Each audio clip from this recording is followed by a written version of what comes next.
Bismillahirrahmanirrahim. Assalamualaikum warahmatullahi wabarakatuh. Waalaikumsalam warahmatullahi wabarakatuh. Alhamdulillahirabbil alamin wassalatu wassalamu ala asyrafil anbiya'i wal mursalin nabiyina Muhammadin wa ala alihi wa sahbihi wa man tabi'ahum bi ihsan ila yaumiddin.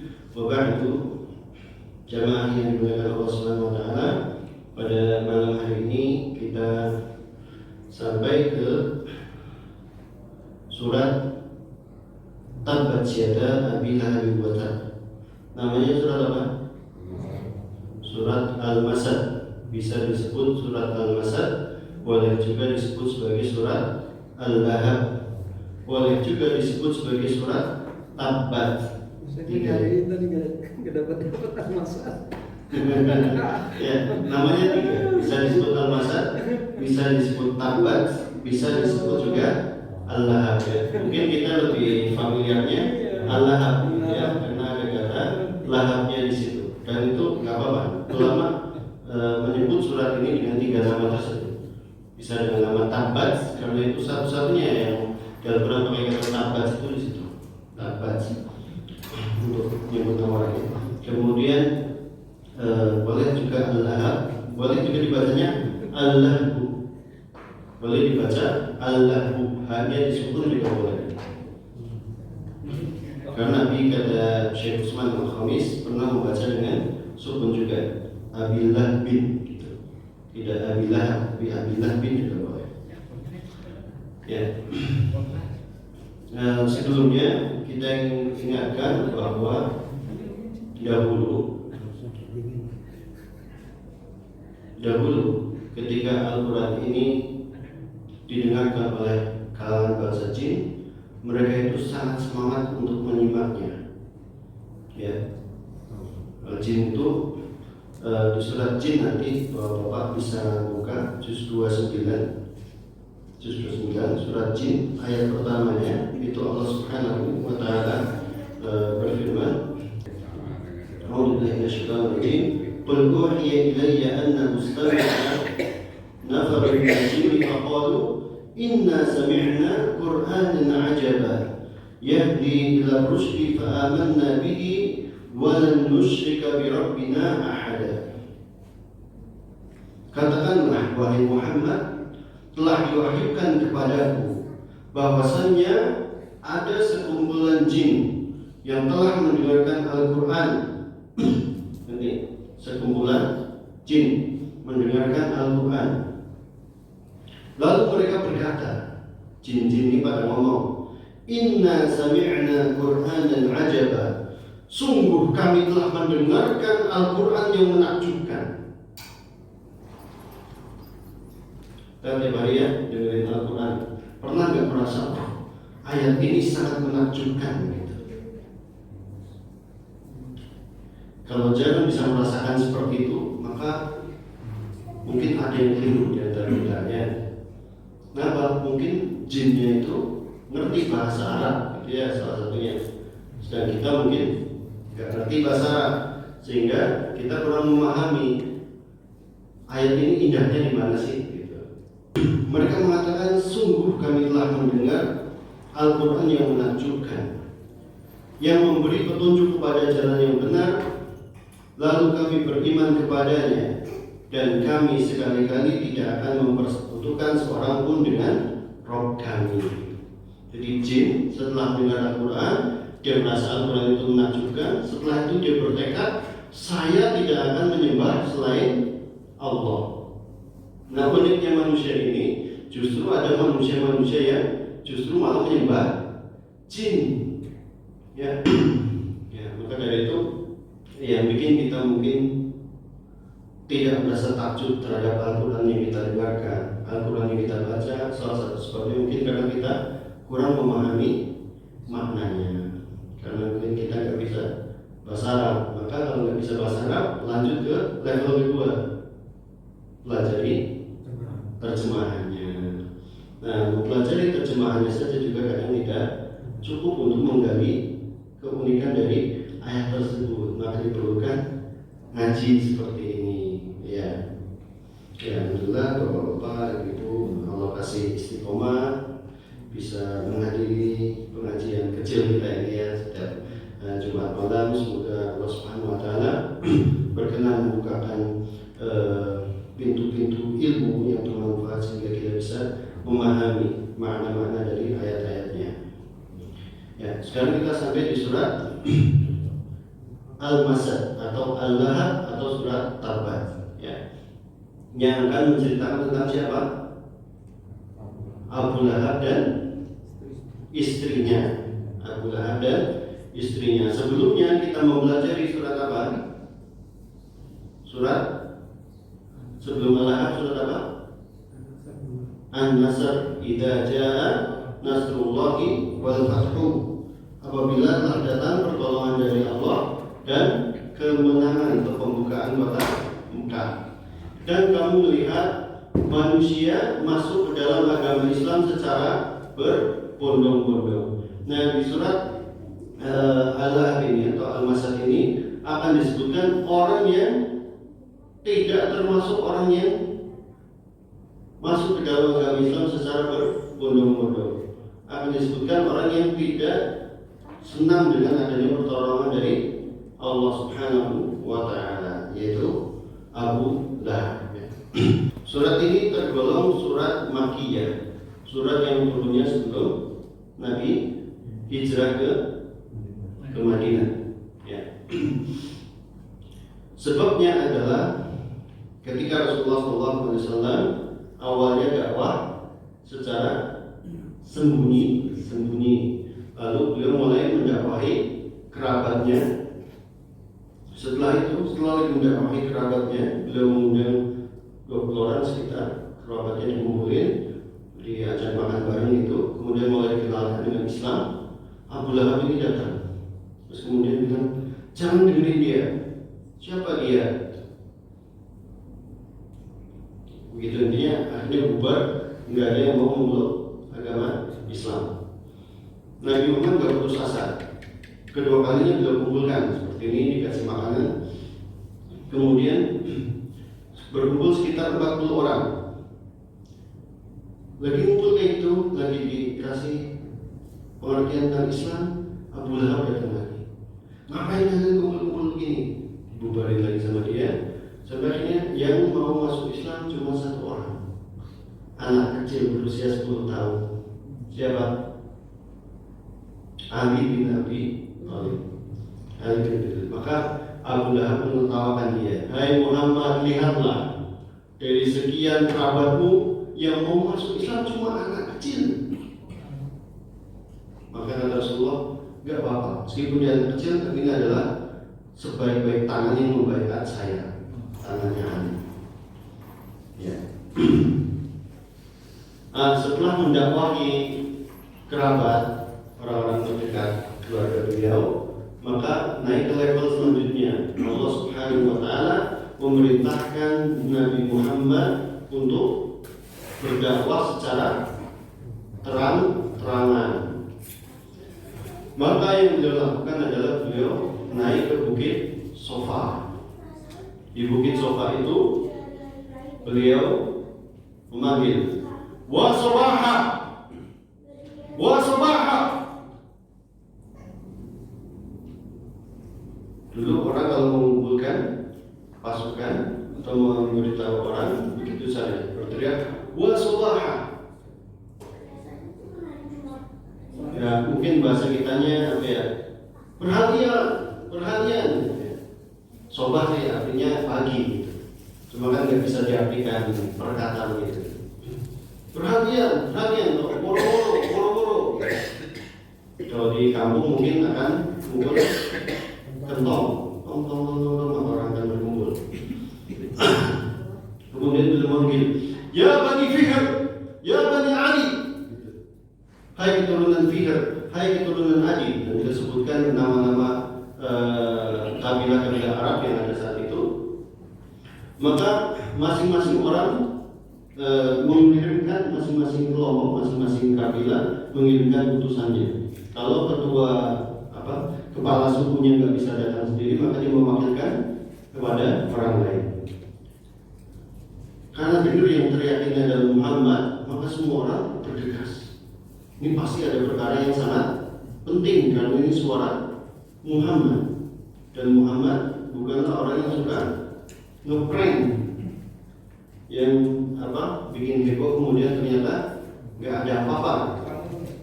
Akhirnya mereka berangkat, termasuk Abu Lahab ikut naik ke bukit Sofa.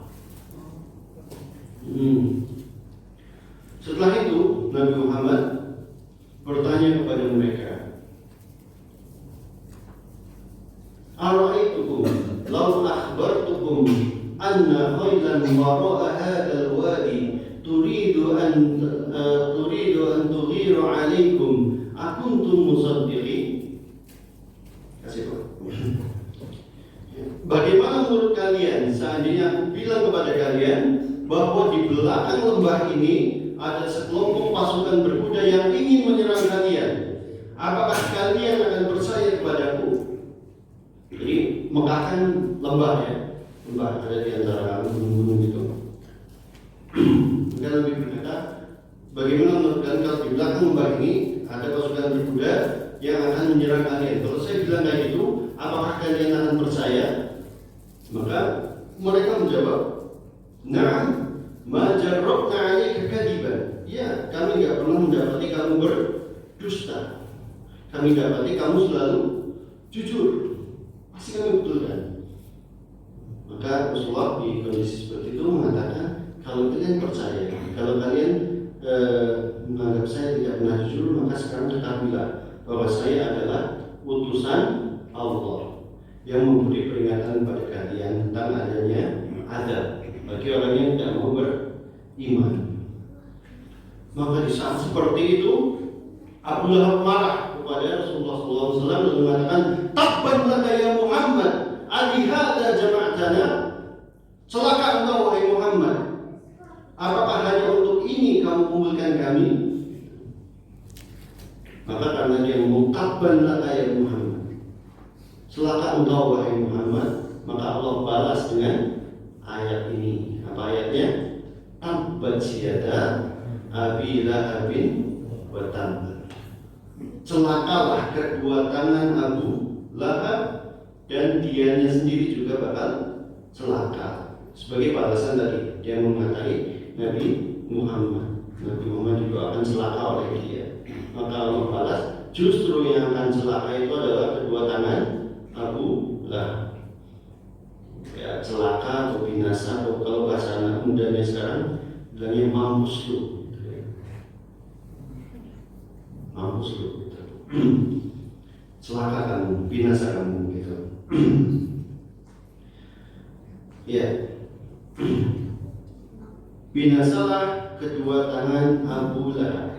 Kemarin saya pernah sampaikan ya bahwa orang kalau manggil pakai kata Abu Lahab, pakai kunyah, itu biasanya untuk menunjukkan penghormatan. Ya, seperti kalau saya bilang pakai Khalid, gitu ya, manggilnya Abu Khalid. Di kantor saya biasa seperti itu. Jadi atasan saya pun nggak dipanggil namanya Pak Wakil Direktur gitu enggak, tapi manggilnya langsung nama dari anaknya. Abu Yazid, nama anaknya Yazid. Maka manggilnya Abu Yazid. Ada lagi Abu Muhammad, Abu Khalid, Abu Turki gitu. Mereka panggilnya begitu, tidak memanggil dengan sebutan Pak Direktur, Pak Wakil Direktur gitu, Pak Manajer gitu ya. Tapi manggilnya begitu. Nah biasanya orang itu memanggil dengan kunyah, namanya kunyah itu untuk penghormatan. Lalu kenapa di sini Allah memanggil Abu Lahab dengan nama Abu Lahab? Padahal namanya bukan Abu Lahab. Nama aslinya siapa? Siapa nama aslinya? Kenal ya? Namanya aslinya Abdul Uzza. Abdul Uzza. Apa artinya Abdul Uzza? Hambanya Uzza. Siapa Uzza? Patung ya, patung yang disembah oleh orang Arab, berhala. Ini hambanya berhala. Ya, salah satu sebabnya, jadi mereka punya patung patung-patung yang disembah yang namanya Lata, Uzza, Manat. Lata, Uzza, Manat itu disebutkan di surat An-Najm. Afara'aytumul Lata wal Uzza wa Manat ats-tsalitsata al-ukhra. Jadi Lata, Uzza dan Manat. Nah, ini dinamai dengan nama salah satu patung itu, namanya Abdul Uzza, hamba dari Uzza gitu. Maka Allah tidak menyukai nama itu, karena semua manusia yang ada di muka bumi hakikatnya adalah Abdullah. Seharusnya mereka menjadi hambanya Allah, tidak menjadi hamba bagi yang lainnya. Maka Allah tidak menyetujui nama itu, maka tidak menggunakan nama tersebut. Itu yang pertama. Yang kedua, karena memang si Abdul Uzza ini memang terkenalnya dengan nama Abu Lahab. Seperti Abu Bakar. Abu Bakar itu bukan nama aslinya. Nama aslinya siapa? Ayo. Siapa? Nah, jangan sampai kita kenal nama-nama pemain bola, ya, nama-nama artis, penyanyi, gitu ya. Nah, sahabat-sahabat Nabi kita nggak kenal. Apalagi ini sahabat Nabi yang paling dekat sama Nabi, yang paling dicintai sama Nabi. Nggak kenal ya. Namanya Abdullah. Bapaknya namanya Abi Quhafah. Jadi Abdullah bin Abi Quhafah. Gitu, ya. Nah, seperti sebagaimana Abdullah bin Abi Quhafah ini kita lebih kenal dengan Abu Bakar. Maka Abdul Uzza ini paman Nabi. Paman Nabi ini lebih dikenal dengan nama Abu Lahab. Seperti mungkin kalau kita tanya, Khalid kenal nggak bapak-bapak di sini yang namanya Pak Maudin? Nggak. Nggak kenal kan? Lebih kenalnya siapa? Ini namanya siapa ini? Om John. Nah, si Abu Lahab juga begitu. Lebih dikenal dengan nama Abu Lahab, tidak dikenal dengan nama Abdul Uzza. Gitu ya. Maka Allah sebutkan dengan nama yang dikenal oleh orang-orang saat itu. Celakalah kedua tangan Abu Lahab dan celakalah dia. Ya, adapun Abu Lahab sendiri maknanya adalah wajah yang kemerah-merahan, berseri. Jadi orangnya itu sebenarnya ganteng, wajahnya ganteng. Akan tetapi ya sayang tidak mau masuk Islam. Ya, jadi nama aslinya Abdul Uzza bin Abdul Muttalib. Abdul Uzza bin Abdul Muttalib. Jadi ada Abdul Muttalib punya beberapa anak, di antaranya Abdullah, Abu Talib, kemudian ini Abdul Uzza. Abdul Muttalib tadi punya anak banyak, di antaranya Abdullah, ini bapaknya Nabi. Abu Talib, ini bapaknya Ali bin Abi Talib. Kemudian ada Abdul Uzza. Jadi Abdul Uzza ini pamannya Nabi. Begitu juga Hamzah, begitu juga Al-Abbas, begitu juga Abu Talib tadi. Nah, paman Nabi ada 3 macam. Yang pertama, ada yang kafir kemudian memusuhi Nabi. Kafir lalu memusuhi Nabi. Yang kedua, kafir tidak mau beriman tapi tidak memusuhi Nabi. Yang ketiga, ada yang mau masuk Islam. Yang mau masuk Islam 2 orang. Yang tidak masuk Islam 2 orang. Satunya memusuhi banget, kafir kemudian memusuhi banget. Yang kedua, kafir tapi membantu dakwahnya Nabi. Yang kafir kemudian memusuhi Nabi, ini yang namanya Abdul Uzza atau Abu Lahab.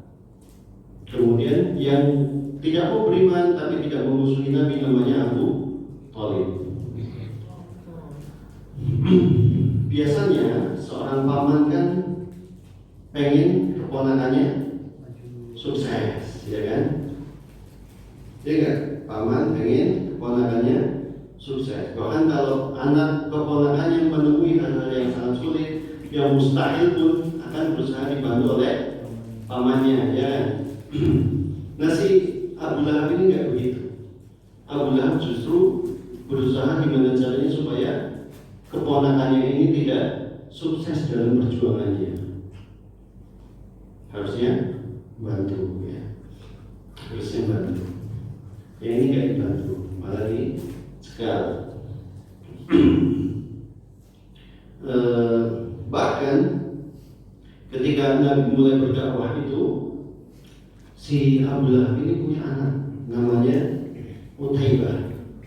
Utaibah dinikahkan dengan putri Nabi yang bernama Ummu Kulsum. Ummu Kulsum dinikahkan dengan Utaibah bin Abi Lahab. Kata Abu Lahab, sekarang si Muhammad itu mulai berdakwah. Mari kita bikin dia sibuk supaya tidak sempat berdakwah lagi. Caranya gimana? Kamu ceraikan istri kamu. Akhirnya Utaibah menceraikan Ummu Kulsum. Lalu orang-orang kafir itu berusaha membujuk juga Abdul As. Abdul As suami dari siapa? Suaminya siapa? Pernah saya sebutin. Suaminya Zainab. Zainab suaminya Abdul As. Ini kafir juga, tapi dia memusuhi Rasulullah. Ketika disuruh menceraikan Zainab pun Abdul As ini tidak mau. Masuk Islam belum mau, tapi suruh menceraikan Zainab putrinya Rasulullah tidak mau. Si Utaibah ini mau menceraikan Ummu Kulsum. Maka didoakan sama Rasulullah, ya Allah, utuslah salah satu anjingmu untuk menggigit Utaibah ini. Maka mendengar itu Abu Lahab itu ketakutan. Saya takut nih, saya khawatir sama kamu. Karena biasanya doanya Muhammad itu mustajab. Jadi Abu Lahab ini tahu bahwasanya Nabi Muhammad adalah orang yang jujur, orang yang kalau berdoa pasti dikabulkan gitu. Tahu bahwa dia agamanya agama yang benar gitu, tapi nggak mau menerima agama tersebut. Kenapa? Allah mungkin faktor faktor individual, ini ada kepentingan pribadi. Mungkin dia yang pengen jadi pemimpin gitu ya. Kan setelah Abdul Muthalib meninggal, pemimpinnya siapa? Abu Thalib. Setelah Abu Thalib meninggal, yang jadi pemimpin itu ada beberapa orang. Di antaranya Abu Jahal, kemudian Abu Lahab ini. Abu Lahab, Abu Jahal ini juga termasuk pemimpin. Dan ketika Abu Thalib nggak ada, kalau Nabi Muhammad mengaku sebagai Nabi, maka ini menentang sekali. Karena dia pengen jadi penguasa. Mungkin salah satunya itu. Ya. Jadi Abu Lahab punya beberapa anak, namanya Utbah, Utaibah, Mu'tib atau Mu'tab, saya kurang tahu. Ada Durrah, ada Khadidah, dan ada Izzah. Semua anaknya ini masuk Islam setelah Fathu Makkah. Semua anaknya masuk Islam setelah Fathu Makkah kecuali satu orang, kecuali Utaibah. Utaibah mati dimakan oleh singa karena doanya Nabi tadi. Ya, dimakan oleh singa. Dan parahnya lagi, si Abu Lahab itu pernah mengatakan, seandainya yang dikatakan oleh Muhammad, seandainya yang dikatakan oleh keponakanku itu benar, bahwasanya aku akan celaka di akhirat nanti, aku akan masuk neraka yang menyala-nyala, maka kalau saya benar masuk neraka, saya akan tebus diri saya dengan harta dan anak-anak yang saya miliki. Maka Allah bantah itu dengan ma'adna anhu ma'luhu wa ma kasab. Harta yang dia miliki tidak akan berguna baginya. Begitu pula hasil usahanya. Duit yang dia miliki tidak bisa untuk menebus dirinya dari siksaan di neraka. Begitu juga kalaupun dia mengorbankan anak-anaknya, anak anak-anaknya dimasukin ke neraka dengan susu, dia juga nggak diterima. Itu salah satu tafsir dari ma'abna'an bumaduhu wa ma kasab. Tafsir yang kedua bahwa harta yang dia mal, yang disebut dengan mal adalah harta yang dia dapat tanpa susah payah.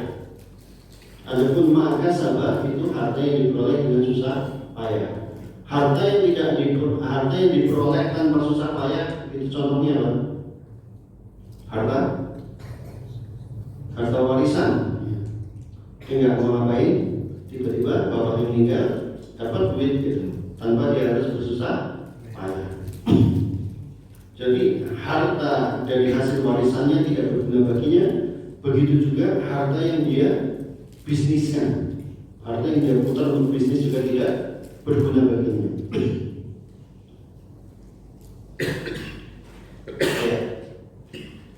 Dan lebih parahnya lagi adalah dia memusuhi Muhammad itu tidak sendirian, tapi dibantu oleh orang terdekatnya. Siapa?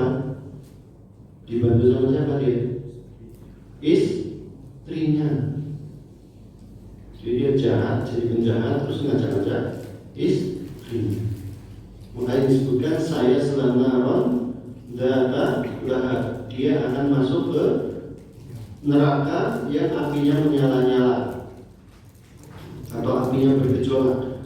Wa mro'atuhu, begitu juga istrinya, karena istrinya dulu aktif sekali membantu suaminya untuk memusuhi Nabi Muhammad Sallallahu Alaihi Wasallam. Disebut hammalatul hatab, pembawa kayu bakar. Itu ada beberapa tafsir. Di antara tafsirannya adalah dia suka mengadu domba, suka menceritakan berita-berita buruk tentang Rasulullah, gitu. Berita dusta tentunya. Di dalam Muhammad begini. Mana yang di antara maknanya juga adalah dia suka membawa kayu yang berduri, kemudian dilemparkan ke jalan yang biasa dilewati oleh Rasulullah SAW, sehingga kalau dia sholat malam misalnya, mau sholat isya atau sholat subuh yang waktu itu belum ada penerangan seperti ini, gelap gitu ya. Kalau dia jalan bisa nginjak terus terluka kakinya. Suka begitu. Maka yang diganjar di akhirat nanti dia masuk ke neraka yang membawa kayu bakar, dan di lehernya ada tali selaput, tali dari serabut yang dipintal. Di sini lihat, ketika Abu Lahab disebutkan nama kunyahnya Abu Lahab, tapi ketika istrinya tidak disebutkan namanya, ya cuma disebutkan dia akan masuk ke neraka dan juga istrinya. Kira-kira kenapa kok nggak disebutkan namanya saja? Biar terkenal seperti Abu Lahab ini, biar terkenal sekalian seperti Fir'aun. Kenapa nggak disebutkan namanya? Ya, kenapa itu? Kenapa sesuai kepala rumah tangga? Kenapa? Kepala rumah tangga atau pimpinannya? Jadi ngikut aja gitu ya, digabungkan aja kepada suaminya, atau cukup diwakilkan dengan nama suaminya. Ya, itu salah satu sebabnya. Karena istri itu adalah tabi'atun li zaujiha. Istri itu ngikut gimana suaminya biasanya. Itu yang pertama. Yang kedua, namanya adalah kunyahnya Ummu Jamil. Ummu Jamil. Jamil artinya apa? Apa Jamil? Apa kalian? Jamil artinya apa? Salsa? Jamil apa orang? Jamil. Bagus, cakep, betul Pak Haji. Cakep, bagus, indah ya. Jadi nggak cocok kalau disebutkan ibunya si ganteng itu masuk neraka. Neraka kan buruk. Indah, Jamil indah tadi. Jadi indah neraka, ini kan nggak cocok. Maka tidak disebutkan namanya. Namanya Ummu Jamil. Nama aslinya Arwa, bukan Urwa. Arwa. Disebut sebagai Ummu Jamil.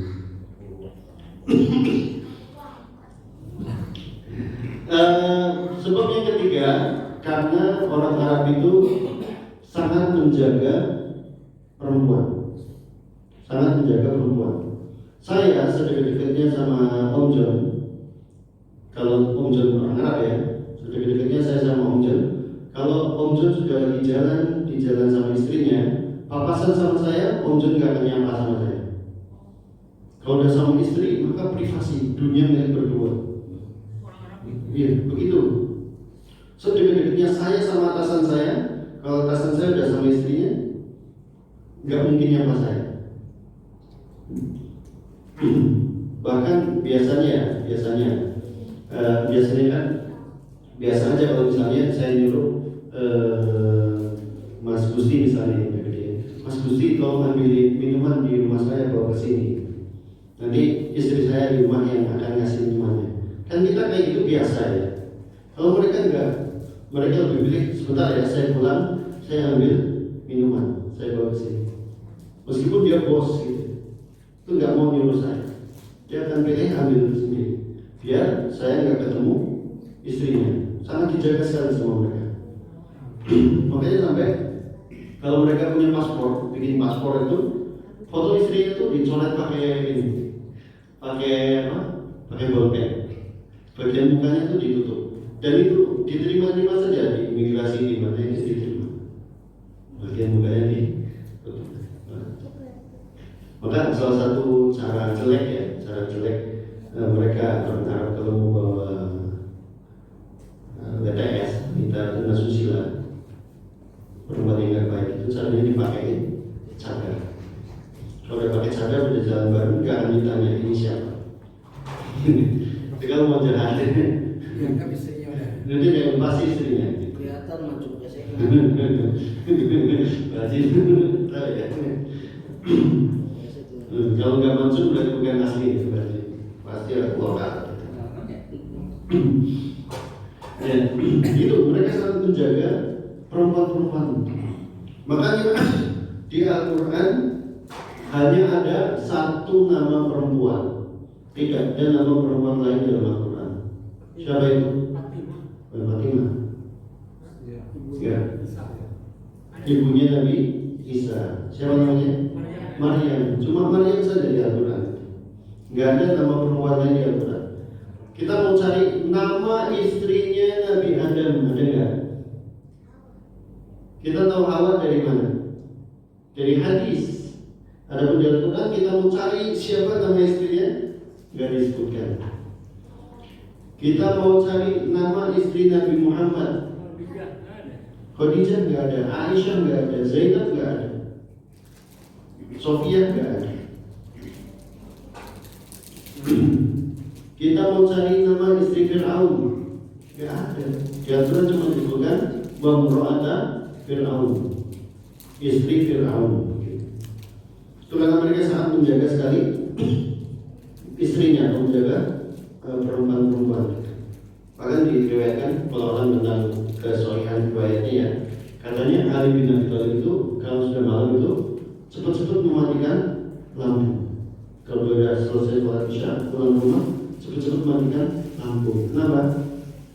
Karena takut bayangan istrinya atau bayangan putri-putrinya itu kelihatan dari luar rumah. Dulu kan rumahnya nggak ada tembok ini ya, masih ada bolong-bolongnya dikit. Lupa. Dia takut bayangan pundak istrinya atau anak-anaknya itu kelihatan dari luar. Bayangannya aja dia nggak mau. Terus karena dulu orang Arab sangat menjaga istri, makanya pernah saya sampaikan bahwa dahulu perempuan Arab itu tidak keluar dari rumahnya kecuali 2 kali. Yang pertama adalah keluar dari rumah ayahnya menuju ke rumah suaminya ketika dia menikah. Yang kedua, dia akan keluar dari rumah suaminya menuju ke mana? Ke kuburannya. Hanya 2 kali itu dia keluar rumah. Ya itu sih ini ya hiperbola ya, hiperbola. Cuma menggambarkan mereka itu sangat ketat sekali dalam menjaga perempuan. Makanya saya sebutkan namanya Wamro'atuhu itu saja. Wamro'atuhu hamma latal hatab. Ya, kemudian ada yang menarik pada kata saya selanggaran adalah si Abu Lahab ini bakal masuk ke neraka. Ayat ini ayat yang unik. Ini kata para ulama, seandainya Abu Lahab itu mau ngerjain Rasulullah SAW, dia cukup bilang aja sekarang saya masuk Islam. Kalau masuk Islam kan janjinya apa? Akan dijadikan masuk surga, ya kan? Berarti secara otomatis Muhammad SAW berdusta atau Al-Qurannya salah. Soalnya sekarang saya masuk Islam, tapi itu mukjizatnya Al-Quran, mukjizatnya ucapan Rasulullah SAW. Dari diturunkannya ayat ini sampai mati itu Abu Lahab tidak masuk Islam. Padahal kalau dia mau, dia bisa ngeprank, pura-pura masuk Islam, gitu kan? Seperti di kita kan biasa ya, biasanya nggak pakai jilbab, nggak pakai peci, giliran mau pemilu gitu ya, tiba-tiba pakai peci, pakai jilbab, atau giliran sudah pakai rompi oranye, tiba-tiba jilbab, tiba-tiba pakai peci. Di kita kan biasa seperti itu. Tapi ini Abu Lahab nggak mau sampai seperti itu pun nggak mau. Saking kerasnya permusuhannya kepada Islam, dan sebagai bukti bahwasanya Al-Quran ini adalah wahyu dari Tuhan yang bisa memprediksi orang ini bakal masuk ke surga atau ke neraka. Gitu. Itu kalau dia mau, dia bisa ngeprank Nabi Muhammad dengan pura-pura sekarang saya masuk Islam. Kata kamu kalau saya masuk Islam, saya masuk surga. Berarti Al-Quran kamu salah dong. Gitu. Seandainya dia mau kayak gitu, mungkin goncang Islam saat itu. Tapi kuasanya Allah, dia nggak begitu. Ya, terakhir Ummu Jamil, istrinya Abu Lahab ini, ketika mendengar ayat ini turun, suaminya celaka, bakal masuk neraka, dia juga bakal masuk neraka. Maka Ummu Jamil itu nyari batu yang sangat besar yang bisa diangkat. Dia bawa, dia cari ke Masjidil Haram. Kemudian di situ ada Abu Bakar, lalu ada Rasulullah SAW. Si Ummu Jamil ini nanya, Abu Bakar, mana temanmu? Siapa maksudnya? Mana? Muhammad. Abu Bakar, mana temanmu? Saya mau lempar pakai batu ini. Padahal Rasulullah di sampingnya Abu Bakar. Salah satu mukjizatnya Allah, nggak kelihatan sama Ummu Jamil. Iya, nggak kelihatan. Kemudian kata dia, saya dengar teman kamu itu telah menghina saya. Hijab, hajani. Hijab itu merosting pakai syair. Maka kata Abu Bakar, enggak, dia tidak merosting kamu, karena Muhammad itu Sallallahu Alaihi Wasallam itu tidak bisa syair. Kan di surat Yasin disebutkan ya, wa ma 'allamnahu syi'ra, ya, wa ma yanbaghi lah. Kami tidak mengajari Muhammad itu syair, dan tidak sepantasnya dia menghafalkan syair. Jadi Muhammad nggak bisa syair, nggak mungkin dia merosting kamu dengan syair. Maka kemudian si Ummu Jamil itu marah dan mengatakan, kalau kamu ketemu dia, sampaikan kepada dia ucapan saya ini. Apa ucapannya? Muzammaman abaina wa dinuhu qallaina wa amruhu asaina. Dia adalah orang yang hina, jadi nggak mau menyebut Muhammad dengan Muhammad. Muhammad artinya apa? Orang yang apa nama Muhammad artinya? Orang yang dipercaya, terpuji. Kalau terpercaya, Al-Amin gelarnya. Kalau Muhammad artinya orang yang terpuji.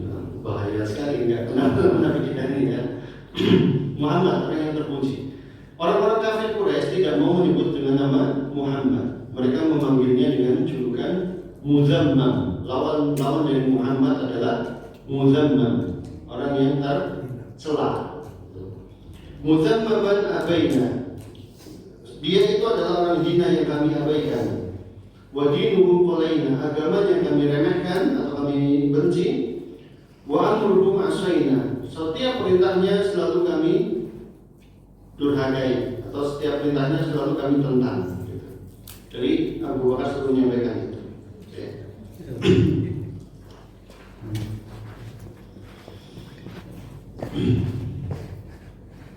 Ya, jadi itu sampai akhir hayat Abu Lahab dan istrinya tidak mau masuk Islam. Maka dari itu kalau bapak punya anak gadis, kalau mau dinikahkan carilah pasangan yang betul-betul menurut bapak itu bagus agamanya.